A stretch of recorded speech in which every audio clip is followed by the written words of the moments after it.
ગાંધીનગરમાં યોજાયેલી કેબિનેટ બેઠકની ચર્ચા બાદ પ્રવક્તા મંત્રી ઋષિકેશ પટેલનું નિવેદન સામે આવ્યું। રાજ્યના 19 તાલુકાઓમાં 100 મીમીથી વધુ વરસાદ ખાબક્યો છે, ત્યારે 223.37% વરસાદ વરસ્યો અને તેની સમીક્ષા કેબિનેટમાં થઈ। જ્યારે જમીનમાં વાવેતરને લઈને ઋષિકેશ પટેલે 47.4% થવાનો સ્વીકાર કર્યો, તેમજ સરકાર પાસે 15.45 લાખ બિયારણનો જથ્થો ઉપલબ્ધ છે।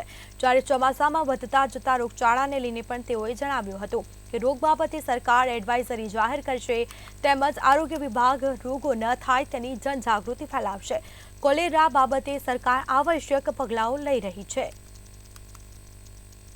મુખ્ય પાકોની કુલ 13.20 લાખ ક્વિન્ટલ બિયારણની જરૂરિયાત સામે રાજ્યમાં 15.45 લાખ ક્વિન્ટલ બિયારણનો જથ્થો ઉપલબ્ધ હતો અને સાથે ચોમાસાના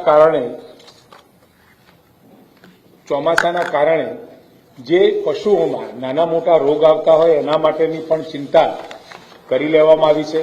પશુઓના રસીકરણમાં પણ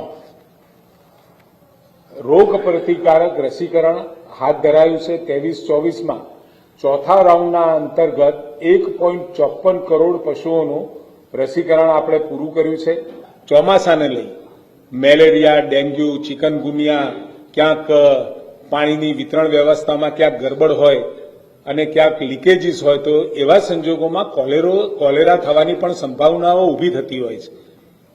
તો એવા સમયે રાજ્ય આરોગ્ય વિભાગ દ્વારા એડવાઇઝરી જાહેર કરી અને સેન્સિટાઇઝ આખા આરોગ્ય વિભાગને કર્યું છે અને સાથે સાથે કોર્પોરેશનનો જે પણ હેલ્થ ડિપાર્ટમેન્ટ છે, આરોગ્ય વિભાગ છે, એને પણ એડવાઇઝરી જાહેર કરી અને શું કરવું જોઈએ અને અમારો વિભાગ આ રોગો ના થાય એના માટે જે જાહેર ખબરો અથવા તો નાની મોટી વ્યવસ્થાઓ દ્વારા લોકો સુધી એ વાત પણ અમે પહોંચાડી રહ્યા છીએ।